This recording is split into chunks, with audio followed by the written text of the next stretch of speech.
la journée s'achève, mais une soirée pas comme les autres débute.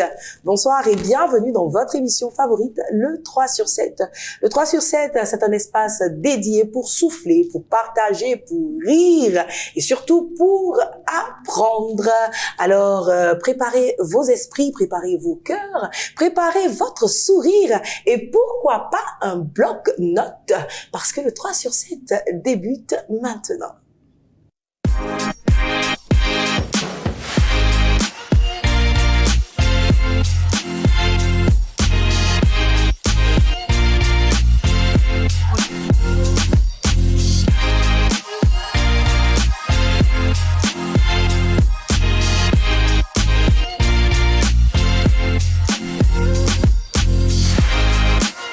Nous sommes de retour en plateau. Bonsoir, chers téléspectateurs. Encore une fois, bienvenue dans le 3 sur 7. Bonsoir, mes girls. Bonsoir. Comment allez-vous? Vous êtes magnifiques. Comme d'habitude. Hein. Oh, Fabelle. Nicolas n'est plus modeste. Elle peut pas. Attends. En fait, je fais un peu comme Abigail. C'est Coupez peu ça. Je ne peux pas t'entendre ça. Coupez le micro de Nicole. J'aime bien ce rose poudré. Il te va tellement au teint. Tu es magnifique, ma chérie. Merci, En fait, après, bon temps, ça va avec toi. Hein. Fabelle, la belle. Ouais. C'est M. Ouattara qui est content. Et puis, de l'autre côté, en face, nous avons la belle Nicole Akouvi. Nicole, je profite pour faire un gros coucou à ta maman pour les plats d'Akassa. Tout ça, ça vous demande Akassa. Merci, maman. Je t'aime. Merci pour ces bons petits plats. Elle est en train de planter comme ça, semer comme ça pour que ça puisse depuis, elle te demande Akassa. Tu dures avant. Non, maintenant tu me sautes, tu vas chez ma maman directement. C'est fini. Et puis à côté, on a une dame vraiment dans un style très métallique, perruque grisonnante, avec sur ce beau teint d'ébène, voilà, des bouts d'oreilles en fleurs. Serait-elle la fleur qu'un homme aurait repérée dans un jardin? Question. Eh bien, en parlant ainsi, c'est Abigail Bamba que je vous introduis. Bonsoir, ma belle. Bonsoir. J'aime beaucoup ton look. Il est très avant-gardiste. C'est quoi? C'est une combinaison et puis tu as une agrémenté d'une combinaison cravate. avec une petite cravate. Ouais, son père met Abigail. Mais laissez-moi aussi présenter Franceline parce qu'elle est magnifique. Franchement, je kiffe ton look du jour.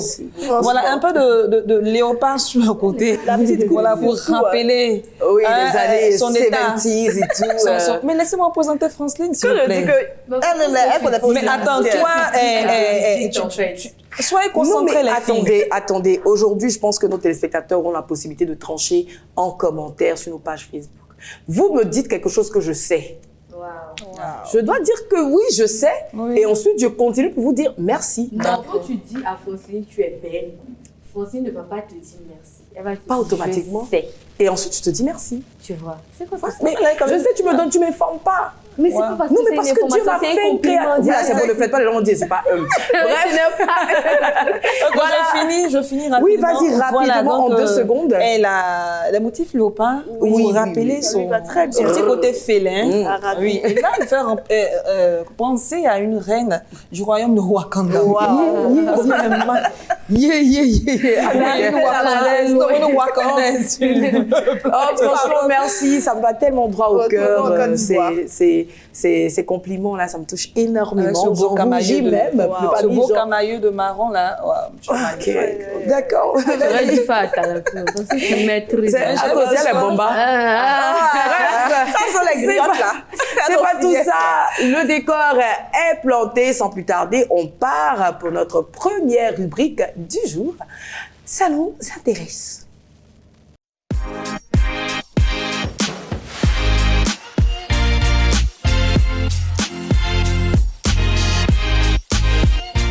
Si vous nous prenez en marche, sachez que vous suivez le 3 sur 7. Ne zappez surtout pas parce que vous êtes au bon endroit, au bon moment. Vous ressortirez de cette expérience on ne peut plus édifier. Aujourd'hui, dans Ça nous intéresse, le sujet est vraiment puissant. Pourquoi tu ris vite comme ça? Les relations amoureuses au travail. Est-ce qu'on en parle? Voilà, parce que on a des collègues qu'on rencontre au réfectoire, à la cafette, lors des réunions, on échange parfois des petits regards complices. Et puis, sans qu'on s'y attende le moins, on est surpris que voilà, on est amoureux l'un de l'autre. autres. Alors, voilà, ma question, les filles, elle est posée. Qu'est-ce que vous pensez des relations amoureuses au travail? Waouh. On va commencer par Nicole. D'accord, je me lance. Alors moi, mon avis est un peu mitigé sur la question. Parce que c'est pas mauvais en soi de sortir avec un collègue ou bien, voilà, d'avoir un amoureux au travail. Mais le souci est que cela peut engendrer bon nombre d'inconvénients. Et je me dis aussi que si certaines entreprises, par exemple, l'interdisent, c'est parce que cela peut avoir des répercussions malheureusement négatives sur le rendu au travail. Donc, si moi, je devais choisir, franchement, j'allais éviter d'avoir un amoureux au travail. C'est bien pris, Nicole. Et toi, Miguel, qu'est-ce que tu penses de ça? Selon le code de travail ivoirien, il n'y a pas de réglementation, il n'y a pas de mesure spécifique qui interdit les relations amoureuses au travail. Voilà, et moi je pense que ça se fait en fonction de l'éthique morale de l'entreprise. Il y a des entreprises, c'est pas du tout possible parce que ça peut, comme elle a si bien dit, engendrer des dommages et autres. Pour ma part, je vois que le travail. Voilà, pour ma part, je vois que dans certaines situations, il y a des relations amoureuses, il y a des couples qui forment un très beau duo de travail, voilà, qui en ont fait même une marque de fabrique de leur structure. Donc, pourquoi pas, ça peut être, je peux dire, bénéfique même aussi en fonction de l'entreprise, en fonction aussi de leur business. Ça peut être bénéfique, puisque certains vendent leurs images en tant que couple de leur structure. Donc, pour toi, ça peut être bénéfique. Ça pourrait être bénéfique, c'est pas quelque chose qu'il faut forcément proscrire. D'accord. Voilà. Est-ce que ce que Abigail a dit, c'est un avantage parmi tant d'autres? Est-ce que vous avez d'autres avantages liés au fait qu'on puisse avoir un amoureux au niveau du travail? Oui, disons au niveau même je vais dire, du transport, par exemple. Nous deux, on travaille dans la même boîte. Moi, mon transport, là, je mets ça dans ma poche. Je monte dans la machine de mon mari. On vient au travail. Voilà quoi. Je veux dire que on fait pratiquement tout ensemble, tout ça. Donc, c'est... Pour toi, c'est le transport. Moi, c'est le transport. C'est le transport. Si Fabel avait dit ça m'aurait pas étonné. Franchement, nos salaires à Abidjan, là, nos salaires à Abidjan, surtout pour nous qui ne sommes pas véhiculés, tout finit dans le transport. Donc, si on est ensemble... ce que tu as dit, elle est Moi, je suis véhiculée. Je suis véhiculée. Donc, si on est ensemble, franchement, ça réduit les coûts et puis voilà. Ok, alors, les filles, on parle par exemple de couples mariés dans une entreprise. Est-ce que parfois, cela peut pas être perçu comme un désavantage d'avoir peut-être son mari, les problèmes de hiérarchie? Voilà, l'épouse, généralement, ça pose problème quand c'est la femme qui a un poste supérieur à celui de monsieur. Donc, est-ce que pour vous, c'est considéré comme un plus ou un moins dans ces cas-là? Pour moi, c'est considéré comme un moins. Parce que, mine de rien, parfois, on n'arrive pas à canaliser nos émotions. On n'arrive pas à faire la part des choses. On n'arrive pas à se dire que non, quand je suis au travail, on est là pour travailler. Quand on est à la maison, on peut faire notre love, notre amour, vivre notre amour tranquillement. Et les problèmes de la maison, on les prend pour venir au travail. Du coup, imagine un peu, le couple a eu des soucis la veille. Et puis aujourd'hui, monsieur qui est le supérieur hiérarchique vient, fais-moi ça, fais-moi ça. Je veux dire qu'il peut user en fait de son pouvoir pour faire des choses, mais pour faire mal à sa compagne. C'est ça. Donc, je pense que c'est un moyen. Je suis pas trop d'accord avec. D'accord, vas-y. Voilà. Ça dépend de la maturité du couple, en fait. Parce que moi, je connais des couples dans lesquels madame est à la lumière. Je prends par exemple le couple Meyer. Joyce Meyer et son époux David, qui lui est à l'ombre. C'est lui qui s'occupe des livres qu'elle écrit. Voilà, il gère le côté administratif du ministère. On me dira que c'est un ministère, mais c'est aussi leur business. Parce qu'il n'y a pas que ça, en fait. Il n'y a pas que le ministère, il y a aussi ce domaine-là qui leur permet de faire rentrer de l'argent. Donc, c'est le côté professionnel que moi, je suis en train de mettre en avant. Donc, je dis, ça dépend de la maturité de l'un et de l'autre. Si le monsieur se sent, il sait quelle est la place de son épouse en tant que, dans l'organigramme qui est, je veux dire, elle est à une position au-dessus de lui. S'il est mature, il connaît sa place, il sait que c'est son appel, disons, c'est Dieu qui est en train de la positionner là. Je pense qu'il va rester dans son cadre. Ça, c'est dans le cas où les personnes sont matures. Il faut aussi beaucoup de maturité. Ça, c'est une condition. Voilà. Je pense que l'homme, il est orgueilleux. L'homme a son petit orgueil, mais voilà, si on veut reconsidérer les choses, au travail, peut-être madame est votre supérieure hiérarchique, mais arrivée à la maison, elle reprend sa place d'aide, sa place de femme, d'épouse, de femme soumise. Voilà. Et d'après vous, bon, parfois, quand on est marié, souvent, il peut arriver qu'il y ait des problèmes, parfois même un divorce. Selon vous, comment est-ce qu'on peut gérer ça? Est-ce qu'il va démissionner ou on continue, on fait comme si on ne se voit pas? Puis tu après, on annonce dans l'entreprise que, monsieur Toupa, c'est mari. Ou bien, mademoiselle ancienne épouse Adebayor, c'est mari. On fait comment? Effectivement, Francis, c'est pour ça que c'est compliqué d'avoir des relations. C'est ça. Et c'est pour ça qu'il faut éviter. C'est vrai qu'il y a des personnes pour qui ça marche bien. Mais ce n'est pas parce que ça marchait bien pour Paul que ça va marcher bien pour Pierre. Parce que ça ne marche pas aussi pour les autres que ça marche pas. Oui, je veux dire, mais dans la généralité, on observe qu'il y a beaucoup de problèmes dans les couples qui travaillent dans les mêmes entreprises. Même pas forcément. Les problèmes en fait qu'ils rencontrent chez eux à la maison se reflètent beaucoup sur le travail. Beaucoup sur le rendement. Imagine... Non, mais ce qu'elle dit là, c'est pas faux. C'est vrai. On voit que le côté négatif, en fait. Non, on n'a pas vu le côté négatif. Voilà, j'ai dit dans la généralité. Voilà, dans la généralité, on observe que, voilà.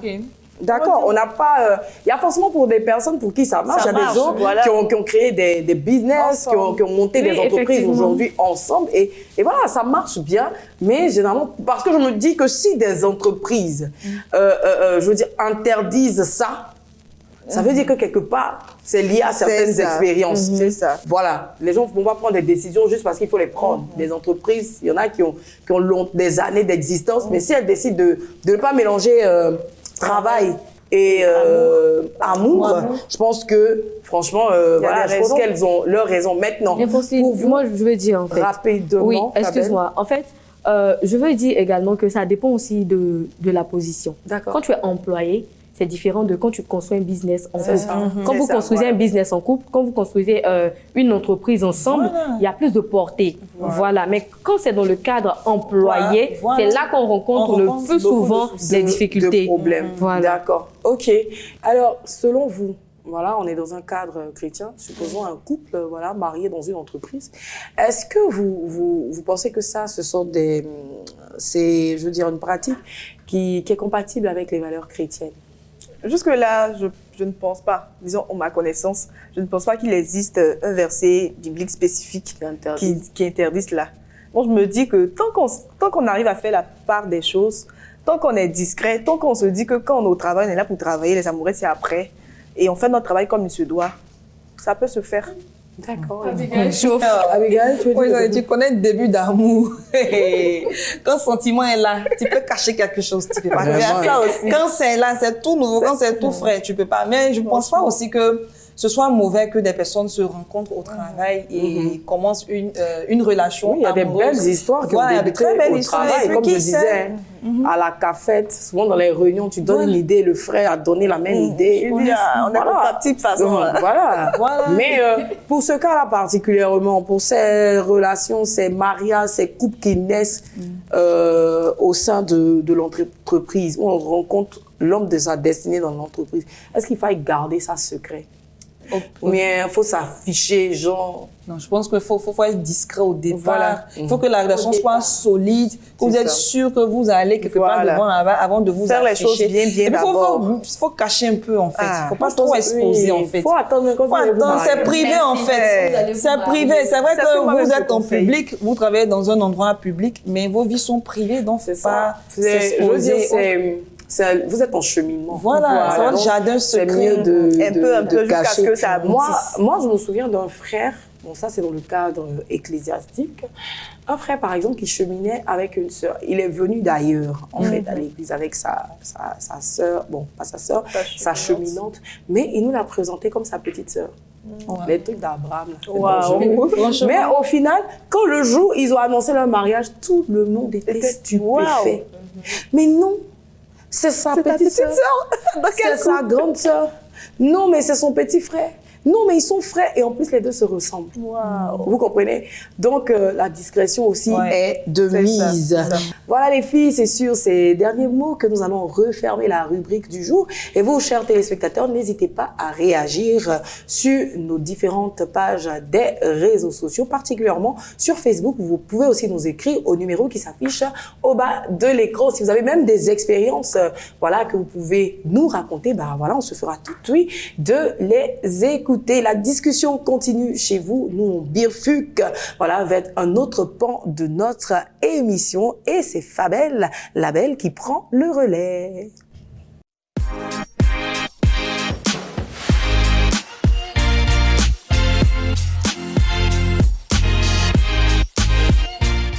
Ici Fabel Ouattara et aujourd'hui on parle les filles de l'aérophagie. Wow. Docteur Fabel, allons-y. Alors je sais que vous ne savez pas ce que c'est pour ça que je suis là. Qu'est-ce que c'est alors l'aérophagie? C'est lorsque le ventre se remplit d'air et du coup ça provoque des gaz, des paix, des flatulences, des rots à outrance. Wow. Voilà. C'est-à-dire que Fabel va chercher quand c'est ça comme je Voilà, comme c'est exactement c'est ce que tu as dit. C'est comme ça que ça se passe. Alors, comment est-ce que ça arrive? Ça arrive lorsque tu manges trop vite. Lorsque tu manges trop vite, tu avales ton riz avec de lait sans le savoir. Lorsque tu parles en mangeant, lorsque tu bois beaucoup de boissons gazeuses. Et même le chewing-gum que tu manges parfois pour te rafraîchir la laine, il y a du gaz qui passe à l'intérieur, de lait qui passe à l'intérieur. Après, ça provoque beaucoup de flatulences. Quels sont les signes? Les signes, c'est ce que j'ai cité tout à l'heure, les rots, les paix, des sensations de ballonnement, comme si tu étais enceinte de 3 mois comme ça. Voilà. Et comment éviter ça? En fait, il s'agit juste de manger lentement. Tu prends le temps d'apprécier ton foutou avec ta sauce graine. Tu évites les boissons gazeuses en excès. Tu parles moins en mangeant. Et tu gères ton stress par le jeûne et par la prière pour éviter de lâcher des paix n'importe comment en public. Donc, c'était Fabel Ouattara et à bientôt pour votre nouvelle rubrique santé. Merci Fabel Ouattara de nous avoir appris comment gérer nos flatulences. Voilà, en public et puis surtout l'alimentation, c'est ce que je retiens. Mais je veux dire, le jeûne et la prière, on ne mange pas parce qu'il y a des gens quand ils descendent du jeûne, ils sont très féroces. C'est là qu'on a fait. Parce que je pense aussi que l'aérophagie, là, le fait de ne pas digérer aussi, c'est un facteur. Oui, effectivement. Voilà. Donc tu as des gens quand ils descendent du jeûne à 18h, ils vont commencer par la bouillie. Il y a après la calice. plat de résistance. Il y en a qui ont fini à tiéker. À tiéker avec porc au four, le porc qui est difficile à digérer. Et quand c'est comme ça, souvent vous êtes au bureau, ça lâche des silencieux. Et nous les pauvres, parce qu'on a animé de l'amour de Christ, on est obligé de supporter ça. Franchement. Mais le truc aussi, avec ce phénomène-là, il faut savoir que ça fait du bruit. Ce ne sont pas les petits paix. Non, c'est pas les silencieux. C'est-à-dire, on sait que ça vient de toi. C'est difficile. Ça, c'est les missiles. Et c'est difficile. C'est difficile. D'accord, donc on a bien compris le concept de l'aérophagie. Merci Fabel, en tout cas, de nous joli nom pour quelque chose compliqué. Je te jure, moi quand tu as dit aérophagie, je me suis dit que de la gorge. Il y a l'air. Fabel. Non, écoutez, vous là, il y a des gens qui rotent bruyamment. Oui, c'est odeur, maman. Ah bon? Oui, quand ils rotent, surtout quand ils mangent gaba, c'est oignon là qui... Voilà, moi j'ai un truc, en parenthèse. Pour mettre tout ça en parenthèse, une petite parenthèse que j'ouvre. Vous qui mangez oignon quand vous êtes dehors, là, c'est quoi le souci? Moi, l'oignon. Attends. Oignon, tu vas manger, là. Faut manger à la maison. Mais quand tu finis de manger, il faut manger chewing-gum. Mais le chewing-gum, on dit ça crée fatuleuse. Mais non, le chewing-gum, là, c'est quand le sucre finit, il faut jeter. Voilà, il y en a qui mangent chewing-gum sur 2 jours. Voilà, sous la table, matin, ils récupèrent, ils commencent à manger.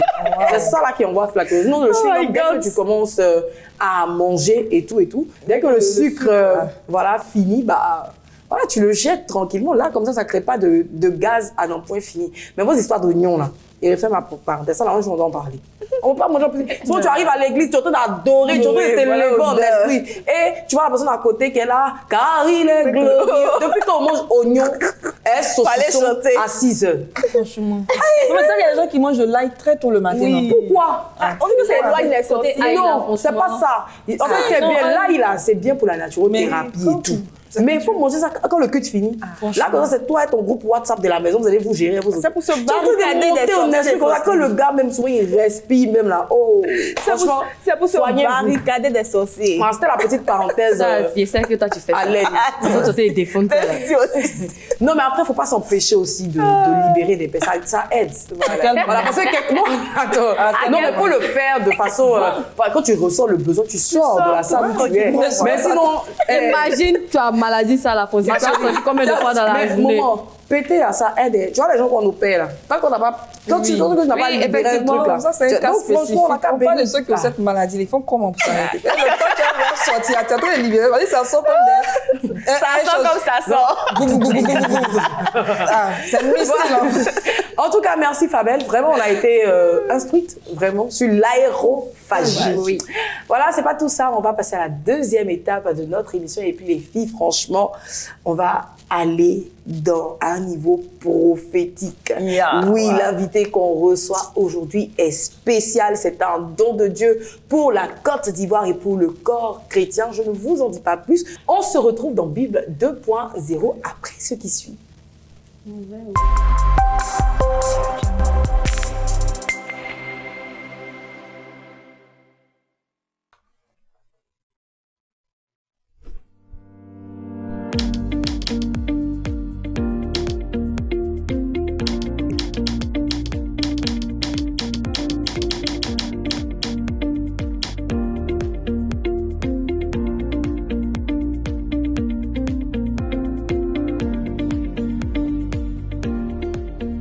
Désormais, toute l'actualité de MTV+, disponible en un seul clic. Miracle TV+, met à votre disposition une nouvelle plateforme pour vous permettre de regarder en direct tous vos programmes favoris. Revoir toutes vos vidéos à la demande, des temps de prière, de méditation, d'enseignement, de musique et toute l'actu de vos stars préférées. Laissez-vous transformer par tout le contenu conçu sur mesure pour vous. Connectez-vous vite sur www.miracle-tvplus.com.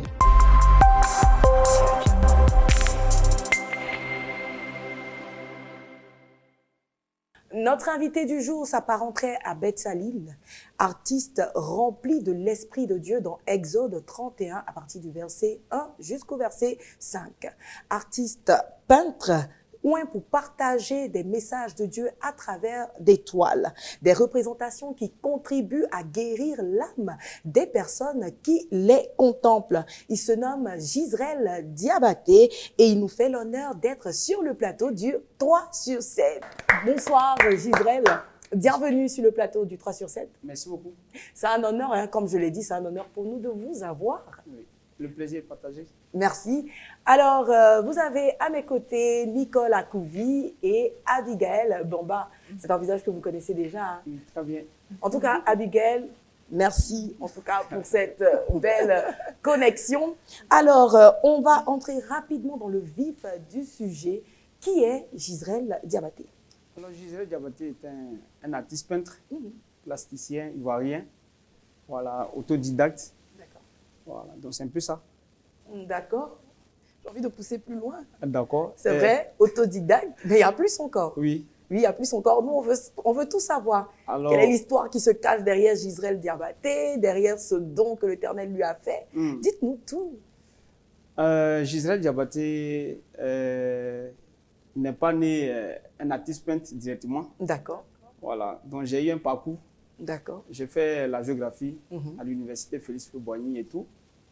Et j'ai fait la première année, la deuxième année, la troisième année, la quatrième année, la cinquième année également. Wow. Voilà, par la grâce de Dieu, Dieu m'a fait la grâce d'avoir mon diplôme dans la science sociale quand même, avant même de me plonger dans les couleurs. D'accord. Voilà, donc c'est un peu ça. Gisrel Diabaté, il est professeur d'histoire géo. Et puis en même temps, artiste peintre indépendant. D'accord. artiste peintre, professeur d'histoire-géo. Quand on parle généralement d'histoire, on raconte quelque chose. Et je pense que les deux vont de pair, hein, n'est-ce pas? Mais on y reviendra. D'accord. On y reviendra. D'accord? Abigail, voilà, l'invité est là. Oui. Voilà, il est prêt à répondre à toutes nos questions. Et le thème qui nous a fait venir sur ce plateau, Gisrel Diabaté, est Jésus-Christ, l'artiste par excellence. Alors, la question que je souhaite vous poser, selon vous, en quoi est-ce que Jésus-Christ est l'artiste par excellence? Alors, la réponse se trouve directement dans le livre de Genèse chapitre 1. D'accord. La Bible dit que au commencement, Dieu créa les cieux et la terre. La terre était informe et vide et l'Esprit de Dieu se mouvait au-dessus des eaux. D'accord. Et Dieu dit que la lumière soit. Quand Dieu a dit que la lumière soit, ce n'était pas la lumière du jour, ce n'était pas les grands luminaires qui président aujourd'hui le jour et la nuit. Mais c'était Christ. Voilà, c'était l'artiste qui était là, qui devait prendre, qui devait monter sur la scène pour donner la couleur au fait à la toile qui était vierge. D'accord. On peut le dire, parce que la terre n'avait pas de forme, la terre n'avait pas aussi des verdures, tout ça. Donc c'est Jésus qui a peint la terre. D'accord. Voilà. Et pour vérifier, vous pouvez vérifier également dans Proverbes chapitre 8. Tout est dedans. D'accord. Tout est dedans. J'aime bien l'expression, les filles. Est-ce que vous avez des questions à l'endroit de notre invité? Oui, moi particulièrement, c'est ma première fois d'entendre ce prénom Gisréel. Ça me fait penser à... Je me demande en même temps si c'est votre prénom à l'état ou bien si c'est juste un nom d'artiste. Alors, je m'appelle Diabaté Yoma. D'accord. Voilà. À l'état civil, Gisrel, c'est un nom que Dieu m'a donné. C'est comme Abraham, qui a été transformé en Abraham. Je vois. Voilà, c'est un nom que Dieu m'a donné. C'est ce nom-là qui est sur moi aujourd'hui. Mes parents m'appellent comme ça. Et tout. Voilà. D'accord, c'est bien noté. On va revenir rapidement sur le thème du jour, Abigail. Non, ça va. D'accord, donc je peux continuer. Alors, parlons de Jésus-Christ en tant que l'artiste par excellence. Est-ce que l'œuvre à la croix, le sacrifice à la croix, peut être considéré comme, je veux dire, j'ai envie de dire ça sera redondance, mais est-ce qu'on peut la considérer comme une œuvre qui peut faire de Jésus-Christ un artiste? Très bien. L'œuvre à la croix, c'est un tableau. D'accord. Parce que Paul a dit dans le livre de Galates chapitre 1 que Jésus-Christ qui a été peint, il a dit Jésus-Christ qui a été peint, Galates chapitre 3 verset 1. Paul a bien décrit là-dedans. Jésus a été peint avec la couleur rouge. D'accord. C'est son sang. Même la croix, même c'est la croix en elle-même, c'est une œuvre. Parce que c'est la sculpture. D'accord. Ils ont taillé ça. Jésus même, c'est-à-dire que c'était à la croix. Sur ce mont appelé Golgotha, c'était la compilation des deux œuvres. Jésus lui-même, qui est peint avec la couleur rouge, c'est-à-dire son sang, et puis maintenant, la sculpture qui accompagne, qui est le bois. D'accord. Donc, en quelque sorte, Jésus même, c'est une œuvre. La croix aussi, c'est une œuvre. C'est une œuvre. François, je vais illustrer rapidement. Donc, on dirait que Jésus est le tableau et la croix, le chevalet. Merci. J'ai l'impression que c'est ce que je vois. Ok, Exactement. d'accord. Exactement. Elle est dans la Oui, elle est dans la révélation. C'est très bien dit. D'accord. Ok, d'accord. Donc, on a deux prophètes sur ce plateau. Merci Seigneur. Merci Seigneur. En tout cas, franchement, c'est le pasteur du plateau. Alors, Gisrel, on va se tutoyer. On est en famille. Voilà, tu es ici chez toi. Ma question, si tout de suite tu devais peindre une œuvre d'art sur la base du sacrifice à la croix, quelle serait pour toi, en fait, la scène principale? Je dirais, en réalité, c'est une œuvre qui est gigantesque. Voilà, avec ma capacité artistique que Dieu m'a accordée, si je dois peindre cette œuvre-là, je vais faire une déclinaison des parties de Jésus. D'accord. Les 7 aspersions du sang de Jésus. D'accord. Voilà, ça dit ça, c'est deux mains. Donc c'est sur ça que je vais me concentrer pour pouvoir peindre. Donc ça dit que chaque partie de Jésus est une œuvre. D'accord. Donc normalement, si je dois peindre, on va avoir 7 œuvres. D'accord. Voilà. Donc, on aura 7 œuvres. Oui. Merci Jésus. Ok, pendant qu'on y est, j'aimerais savoir quelles sont les dispositions dans lesquelles vous vous trouvez ou bien vous vous mettez afin de recevoir l'inspiration. Parce que vous êtes un peintre prophétique. Oui. Donc, ça dit certainement qu'il y a une vie qu'il faut avoir, une vie de sanctification et autres. Mais la disposition, c'est quoi? Vous priez avant de commencer, à peine vous êtes en plein vous extase, recevez une illumination. ou bien Dieu vous dit, mon fils, va dans la chambre, tu vas à peine, on veut comment savoir. ça se passe, même si on n'a pas tout, mais on peut avoir un peu quand quelque même. chose. C'est pas méchant. Oui, non, c'est pas méchant. Allons-y. Une très, très belle question parce que, au fait, la matière première d'un artiste, c'est l'inspiration. D'accord. Et il arrive souvent qu'on est à court même de l'inspiration. Et pour quelqu'un qui est conduit par le Saint-Esprit, c'est un test pour l'artiste. D'accord. Pour voir si la personne est humble. Parce que quand tu manques d'inspiration, la première des choses que tu fais, c'est de t'agenouiller. D'accord. Moi, c'est comme ça, c'est la clé. Donc, quand je vais chercher l'inspiration, même cette nuit, ça m'est arrivé, permettez-moi. D'accord. Je devais peindre, je n'arrivais pas à peindre. Ok. J'étais là, à partir de 20h, j'ai demandé au Saint-Esprit, pardonne-moi, je me suis agenouillé, aide-moi, s'il te plaît, fais-moi grâce, je n'arrive pas à peindre, et tout ça. Mais je vous dis que j'ai veillé. Wow. Voilà, j'ai fini à 6h du matin. My God. À 6h. Donc, c'est un petit témoignage en clé pour dire que, au fait, c'est une très bonne question parce que il arrive souvent même que je n'arrive pas à peindre. Le syndrome de la toile blanche. Voilà. Donc, ce qui me demande souvent, c'est d'être humble. Voilà, parce que souvent, il arrive que l'artiste compte sur ses compétences, il se dit peut-être qu'il peut créer. Ça vous est déjà arrivé? Beaucoup. Wow. Je m'attendais à non. Moi, je veux savoir, en même temps, Dites-nous. Il termine et puis il nous donne une petite anecdote où vous avez manqué d'humilité parce que j'avais envie de vous demander, mais quand vous venez dire Seigneur, pardonne-moi, c'est sûrement parce que vous avez fait quelque chose et tout. Mais voilà, donc allez-y, continuez. En fait, quand je demande, je dis pardon parce que c'est comme quelqu'un qui décide de dire cette semaine-là, je vais jeûner toute la semaine sans compter sur la grâce. force de Dieu. Voilà. Et puis après, la personne mange sur les 3 jours. C'est vrai. Donc la personne se demande, pardonne-moi parce que je ne l'ai pas fait. Je ne comptais pas sur tes capacités, sur ta grâce même. Moi, je me comptais sur mes propres forces. Donc ça m'arrive souvent. Je me dis, dans mon programme, j'ai fait mon programme, cette semaine-là, je dois faire tel nombre d'étoiles. D'accord. Alors que normalement, ce n'est pas moi-même. C'est pas vous qui êtes votre boss, en gros. en fait. Exactement. Alors, je rebondis sur ce que vous avez dit tout à l'heure par rapport à l'expérience qu'il y avait déjà vécu. J'étais encore en fonction en 2021. Dieu m'avait coupé vraiment de toutes les inspirations artistiques. Vous avez fait quoi?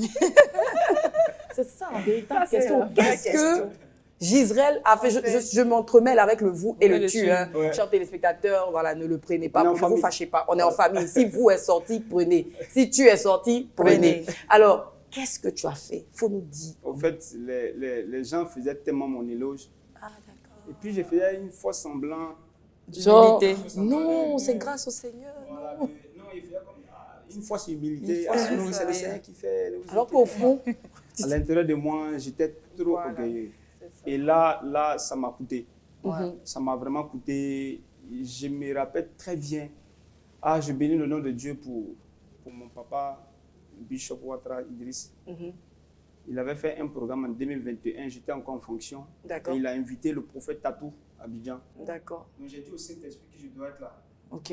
Donc à la veille du programme, j'avais déjà tout fait. Et puis le Saint-Esprit m'a dit avant de bouger, il faut que tu meures en toi. Mais il ne m'a pas dit il faut qu'il meure en toi, il faut que tu meures. Ça c'était un songe. Mais je n'avais pas compris ces jours. Je suis venu au programme Abidjan et tout ça.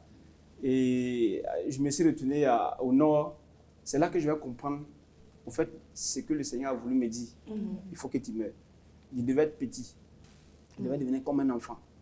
Ça m'a pris vraiment des mois. Je n'arrivais pas à peine. Je pleurais chaque jour. Même la nuit, je demandais à Dieu, pourquoi tu ne me montres plus les choses? Parce que c'est un songe que je vois. Ce que vous devez faire. Voilà. Ce que tu dois faire. Voilà. Pourquoi tu ne me montres plus et tout ça? Il ne me répondait pas. Et puis c'est un jour, Dieu m'a dit, deviens un enfant. Donc j'ai pris au moins 2 semaines en train de demander à Dieu, aide-moi, je t'en prie, pardonne-moi. Le don ne m'appartient pas, c'est toi. Moi, je suis qu'un instrument. Fais-moi grâce, fais-moi grâce. Il a eu pitié de moi. Voilà, mon papa a eu pitié de moi. En gros, ce qu'il faut retenir dans tes propos, l'humilité Yes. est l'une des clés C'est pour tout. arriver au niveau où tu es. C'est ça L'humilité, même. c'est la base. C'est ça. Vous avez des questions, les filles? Oui, moi je veux Vas-y. savoir, tu fais pardon par l'esprit. Est-ce que c'est aisé en fait d'entendre la voix de Dieu? Est-ce que c'est pas il n'y a pas souvent des ambiguïtés. Voilà. Dans Comment ce est-ce que que, Dieu voilà, comment est-ce que vous faites pour percevoir que cette voix, clairement, c'est la voix du Seigneur? C'est la parole de Dieu. Ok, La clé, c'est la parole. d'accord. Voilà. C'est la parole qui me permet de faire le discernement. Avoir le discernement. Même dans le son, ce n'est pas tout ce que je vois qui vient de Dieu. Ce n'est pas toutes les images qui viennent de Dieu. L'ennemi peut te donner une sémence à travers une image, tu vas reproduire. Mais l'esprit qui est derrière, là, c'est pas tu as vu avec le don. Lui, il a juste utilisé le don. Mais ce n'est pas inspiré par Dieu, quoi, en fait. Donc, en quelque sorte, c'est la parole de Dieu même qui me permet vraiment de savoir ce que j'entends, ce que je vois, vient de Dieu, quoi. En fait, il faut être versé dans les Écritures. Ouais, versé En dans- méditation Beaucoup. constante, beaucoup de méditation. Beaucoup. D'accord. Est-ce que, selon vous, vous pensez que la peinture, voilà, est un canal de guérison, de délivrance pour les personnes qui les regardent, et aussi pour la personne même qui peint? Oui, il dirait D'accord. oui. La peinture même, je dirais que c'est une âme. C'est une âme.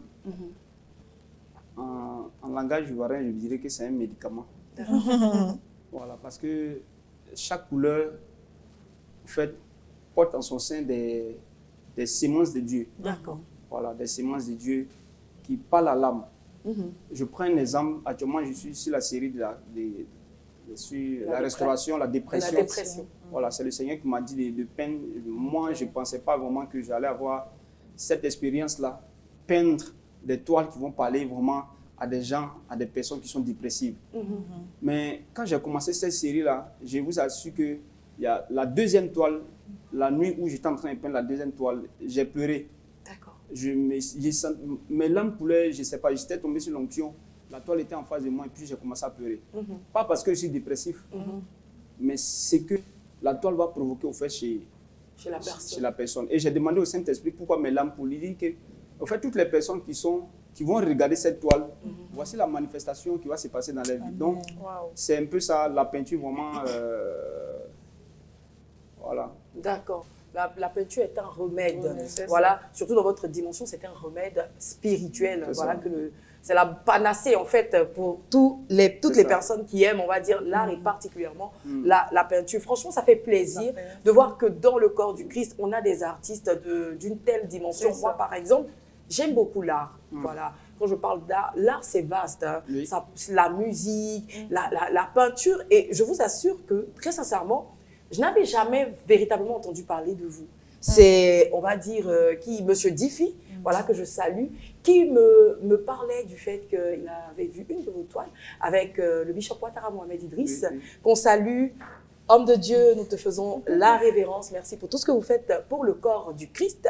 Voilà. Alors, et je suis automatiquement allée sur la page et je suis tombée, j'ai envie de dire littéralement, amoureuse. Parce que non seulement j'étais fière de savoir qu'on pouvait trouver des chrétiens capables de ressortir ce genre d'œuvres. Des personnes vont à des expositions voilà, avec des images qu'on ne comprend pas forcément. Et quand tu es spirituel, même quand tu vois ces images, tu sens que ce sont des images de l'autre côté, là. De l'autre côté, non seulement tu penses à te mettre chez toi, ta vie bascule. Franchement, voilà. Littéralement. Littéralement. Alors, moi, je voudrais venir au symbole. En parcourant ton actualité Facebook, j'ai pu voir que tu utilises très souvent certains symboles. La colombe, la harpe, la lumière. Voilà, qu'est-ce que cela représente? En fait, au sein de mes toiles, j'ai fait un cocktail de symboles et tout. Dieu m'a appelé le pain de la lumière. D'accord. Et quand vous allez voir au sein de ces différentes toiles, la lumière qui est représentée, qui est pour moi la connaissance. Et la colombe, le symbole de la personne du Saint-Esprit. Voilà. Je peux justifier mes propos après le baptême, pendant le baptême de Jésus et tout ça. La Bible dit que lorsque Jésus fut baptisé, le Saint-Esprit est descendu sur lui comme une colombe. Maintenant, la harpe, c'est le symbole du prophétique. Voilà, c'est le symbole du prophétique. Le Seigneur m'avait dit cette année de bosser beaucoup. Voilà, au niveau de cet instrument de musique. D'accord, ok. Voilà, donc je l'insère beaucoup dans mes toiles, quoi. D'accord, Abigail. Oui, je vois que vous expliquez aisément un peu vos différentes techniques, vous expliquez un peu comment est-ce que vous peignez. Et moi, j'admire, je considère et j'affectionne particulièrement les personnes de votre trempe là qui aiment partager leurs connaissances et leurs savoirs. Et on vous sent un peu enseignant dans ce domaine-là. Il y a des thèmes prophétiques que vous utilisez, des thèmes théologiques. J'ai vu une vidéo dans laquelle vous expliquez un peu, vous parlez un peu de manteau lors d'une de vos expositions, la 11e, si je ne me trompe pas, à la bibliothèque. Vous avez dit que Dieu vous avait demandé d'exposer là-bas parce que tu devais avoir le manteau du premier président de la Côte d'Ivoire. C'était un manteau d'enseignement éducatif. Alors, je veux savoir, est-ce que vous n'avez pas peur que ces thèmes-là fassent un peu polémique? Est-ce que vous êtes sûr que la jeunesse ou bien l'auditoire en face de vous a la capacité de comprendre ce genre de message prophétique-là? Alors, pour répondre à cette question, je dirais que chacun de nous prêche une partie de Dieu qu'il a expérimenté. C'est ça. Donc, c'est-à-dire que c'est que j'ai expérimenté, la partie de Dieu que j'ai expérimenté avec Dieu à son client. D'accord. Donc, le message n'est pas pour tout le monde. D'accord. Il y a une cible. Voilà. Raison pour laquelle Jésus utilisait parfois des paraboles. Exactement. Mais vous n'avez pas peur, quand vous utilisez le manteau du premier président, vous n'avez pas peur non, que... Je n'ai pas peur parce que c'est le Saint-Esprit qui m'a dit, je le dis. Le boss a validé. Voilà. Ok, super. D'accord. Nicole, tu as une question rapidement j'ai une question sur la fin. On a assez parlé des contours, des techniques. Maintenant, je veux qu'on parle aspect financier. J'aimerais savoir si vos toiles... Nicole, tu vas m'excuser. Avant d'arriver à l'aspect financier, moi, je voudrais quand même soumettre notre invité à quelques petits tests. Voilà. Alors, Gisèle, puisque tu es sur ce plateau, voilà, nous allons te soumettre à quand même des petits tests, des petits tests, n'est-ce pas? C'est ça. Alors, dans tes propos, tu nous as fait comprendre, à nous et aux téléspectateurs, que la colorimétrie, je veux dire, a une importance capitale dans ce que tu fais. Alors, là, nous sommes sur ce plateau, c'est pas un hasard, hein. Voilà, c'est Dieu qui a permis toutes choses. Voilà, moi, je porte du marron. Là, avec mon marron que j'ai porté, peut-être même avec mon afro, avec mes cheveux noirs, est-ce qu'à travers ces couleurs, il y a un message qui peut être passé? Et la question est valable pour mes deux collaborateurs. J'aimerais bien savoir. Waouh. Alors, je bénis le nom du Saint-Esprit. Amen. Parce que dès qu'il me s'est assis, je lui ai demandé de me parler. Voilà, permettez-moi, parce que c'est ça aussi. Je demandais au Saint-Esprit que cette question-là soit posée parce que je ne savais pas comment j'allais vraiment l'aborder. Tu n'as pas porté le marron. C'est vrai que tu as porté le marron. D'accord. Mais ce n'est pas la couleur que je peux définir actuellement. Ce n'est pas cette couleur que je peux me baser sur cette couleur-là pour donner une interprétation réelle de ce qui doit aller avec toi dans cette saison. D'accord. Normalement, c'est le vert qui doit aller avec toi dans cette saison parce que c'est ce que j'ai vu. Amen. Wow. Je vais chuter cet ami. Je jette cet ensemble. J'aime beaucoup dans le règne de l'esprit, c'est ça aussi le Saint-Esprit. Quand il fait du bien à quelqu'un, il dispose les choses, quoi. C'est ça. Et elle, c'est le jaune. Waouh. Voilà, c'est le jaune. Le Saint-Esprit a commencé à faire la lecture comme ça. Donc, il a commencé par elle, le violet. Wow. Et si je dois donner la signification, je ne vais pas tenir compte de ce qu'elle a porté. Je vais tenir compte de ce que j'ai vu. C'est la couleur qui va avec la saison dans laquelle exactement. Le violet, c'est une couleur de la maturité et une couleur de royauté. Et pour l'obtenir, il faut mélanger le rouge et le bleu. D'accord. Donc, ça veut dire que ce côté, dans la saison là où elle se trouve, le rouge, elle va beaucoup intercéder pour les gens. Wow. Merci beaucoup. Voilà. Et le bleu, tu dois te remplir de la parole. Et c'est l'association de ces deux-là vont te permettre de grandir vraiment dans cette saison. C'est ce que Dieu attend de toi. Wow. Elle, le jaune, c'est la lumière. C'est le Père. Voilà. C'est la connaissance. Ce que Dieu m'a mis en cœur, c'est que Saint-Esprit, merci, elle est une personne dans cette saison où son talent va éclairer beaucoup de personnes. Amen. Voilà. Amen. Mon temps de gloire sonné. Ça me rappelle cette parole-là. La Bible dit que celui qui se base sur la parole, celui qui se frotte à la parole, permettez-moi de paraphraser, il est comme un arbre planté et tout ce qu'il fait. Donc, en quelques questions, l'image de la couleur est rattachée à toi parce que cette saison, tout ce que tu as fait, ça va marcher. Amen. Amen. D'accord. Alors, je demandais au Saint-Esprit le vert, pourquoi? Parce que je vous écoutais, c'était avant de poser des questions. Et le Saint-Esprit m'a dit, elle est remplie de vie. J'ai remarqué tout à l'heure que c'est vraiment, elle est remplie de vie. Parce qu'elle dégage une vie, mais qui est liée vraiment à son humour et tout ça. Donc, c'est ce que le Saint-Esprit me disait. Donc, cette saison, particulièrement pour vous, changez de garde-robe. Voilà, c'est que les verts dans tous ces facettes. Parce qu'il y a des verts qui peuvent aller avec votre peau. Il y a des verts qui ne vont pas avec. C'est ça. Voilà, il y a des verts vraiment quand vous portez, lorsqu'on porte, on sent que on a porté du vert. Wow. Vert comme dans le vert pâturage. Merci, franchement, ça s'applaudit. Ça s'applaudit. Je vois nos téléspectateurs en train de dire, ouh, j'ai porté du bleu. Qu'est-ce que le prophète veut dire sur ma couleur? Je vois aussi la réalisatrice Linda Tepi qui lorgne un peu vers le plateau. Franchement, c'est un test réussi. Merci. Et c'est pas fini. Voilà, vous êtes venus avec 2 belles toiles. Voilà, nous avons une là en face de nous, voilà, qu'on va montrer en illustration. On voit un bélier. Yes. C'est ça? C'est ça même. Avec une corne, Oui. la corne d'un bélier à maturité. Oui. Et de l'autre côté, c'est, je ne sais pas, une petite corne. Oui. D'accord? Et je vois, je ne sais pas si c'est l'aile d'une colombe ou... C'est un homme qui a arrêté. Ah, c'est un homme qui a arrêté. Oui. Et le tout, on voit aussi que regardez, hein, les filles, le bélier là a une barbe. Oui. Voilà. Une barbe blanche. Oui, en bas. C'est ça? Oui. Voilà. Je vois bien. Et puis le tout, Franchement, je vois bien. on a l'impression que les couleurs qui accompagnent, c'est comme du feu. Oui, effectivement. Qu'est-ce que ça représente concrètement? Waouh. C'est la toile qui me marque beaucoup. D'accord. J'ai pratiquement vendu la série, la collection que j'ai fait sortir, mais celle-là, je la garde toujours parce que elle parle de l'esprit de Daniel. Elle est tirée de Daniel chapitre 8, cette toile-là. Et Daniel dit que lorsqu'il était assis au bord d'un fleuve, il a vu un bélier qui avait 2 cornes. Et la première corne était en maturité, comme je vous dis, et puis l'autre corne, elle était courte.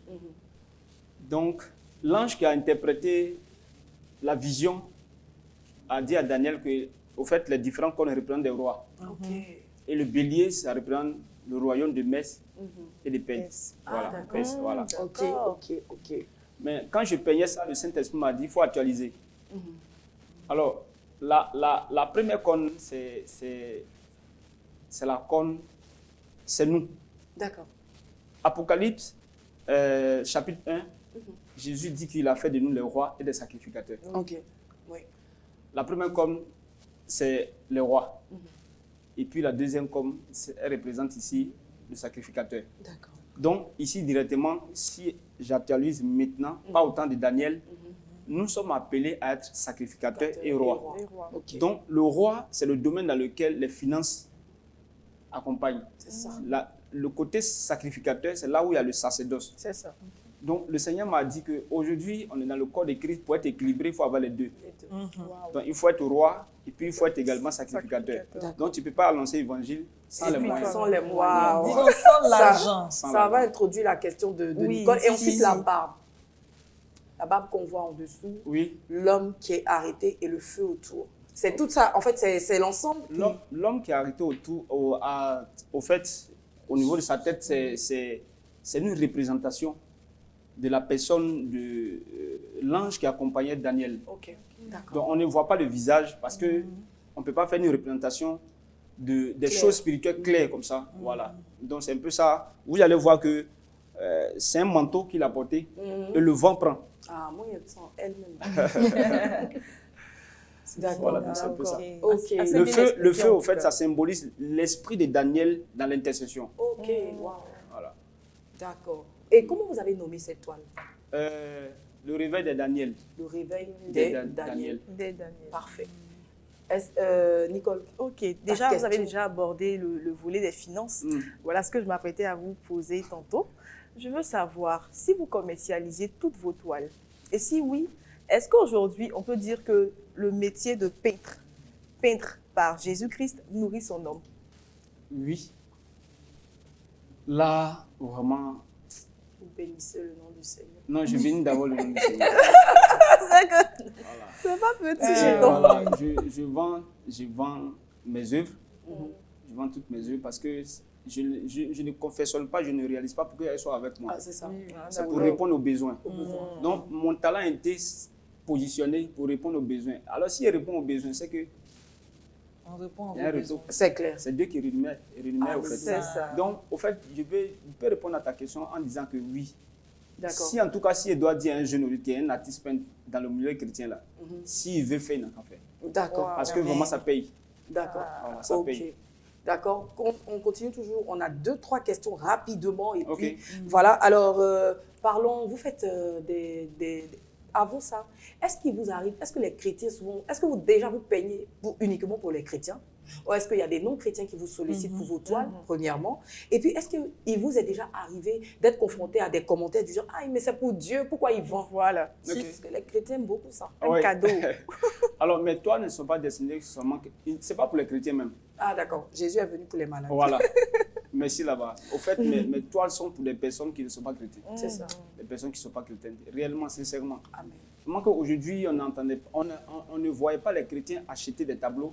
Aujourd'hui, les chrétiens voient ça. Et puis bon, ils se disent que bon, il faut que j'achète ça. Parce que ce n'est pas n'importe quel tableau qu'on accroche dans une maison. C'est ça. Voilà. Maintenant, l'autre question, est-ce que c'est pour Dieu et puis les commentaires. Pourquoi il ne fait pas cadeau? En tout cas, Dieu m'a fait la grâce d'être épargné de ces choses, Dieu merci. ces gens de choses sur les réseaux sociaux. Merci. Seulement que souvent, il se trouve que les gens me demandent « Ah, c'est cher et tout ça ». Mais je ne calcule pas ça parce que le Seigneur même me dit que ça, normalement, il n'y a pas de prix. Effectivement. Voilà. Donc, on ne doit pas négocier parce que même souvent, quand vous entendez souvent des témoignages de personnes qui se sont repenties et tout, qui ont fait des mauvaises choses, on te dit non, quand tu dois aller faire un sacrifice comme ça voilà, tu ne dois pas négocier le prix. Donc, naturellement, une œuvre qui vient de Dieu ne doit pas être négociée. Est-ce que vous faites des formations et puis comment y accéder? Voilà, comment on a toutes ces informations? Oui, je fais des formations. Voilà, je fais des formations. Pour toutes les informations, les informations sont disponibles également sur ma page Facebook. Voilà, pour les formations et tout. Le nom de la page, voilà. Gisrel Diabaté. Gisrel Diabaté. De toute façon, cette page sera affichée au bas de l'écran lorsque nous serons au niveau de la conclusion de cette émission. Abigail, ta question et on passe à la conclusion. Ok, ma question est la rapidement, suivante. tu as 2 secondes. Si. J'ai vu l'une de vos publications sur Facebook et je cite ce que vous avez écrit, l'amour et l'art sont intrinsèquement liés. C'est-à-dire l'un impacte l'autre, l'un influence l'autre.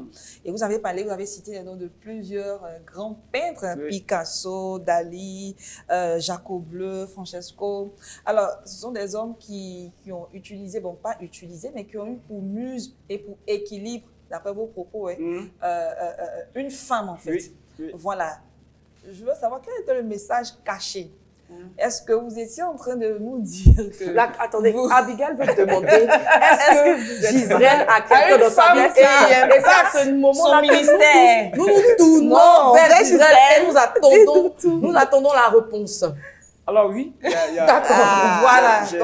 J'ai mon pied sur caillou. On est derrière un grand homme. Mais ça, bon, arrêtez d'intercéder.